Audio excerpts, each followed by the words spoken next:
So we're back to get some seed down. So we've got a few weeds we're going to pick out, cultivate it, rake it finely level, let's get some seed and some sheet down, and let's get this lawn fixed.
So I've just set the hose up and there is terrible water pressure. So I've sheeted half. I've actually run out of sheet, so I'm going to say it's a good time to do a test between putting the fleece on and not putting the fleece on. We've only got a small amount of rye for this lawn that I've been sent by Hurrells to test because they want to see some results. So it's not actually really enough seed.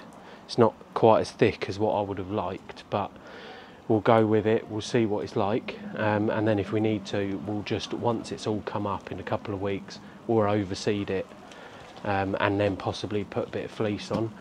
But yeah, now hopefully my sister will turn this sprinkler on twice a day and keep this damp, and then we'll see what happens. So the pins on the right hand side, as you're looking at now, there isn't enough soil there, it's just concrete, so they won't go any further. Thanks for watching, make sure you subscribe so you can stay tuned for the results, and we'll pop back here soon.